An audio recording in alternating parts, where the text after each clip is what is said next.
দুনিয়াতে মানুষের আমলের সঙ্গে মানুষের সুখ দুঃখের সম্পর্ক,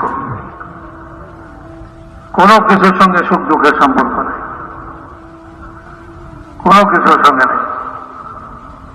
মেরে মোহতারাম দোস্তা বুজুর্গ,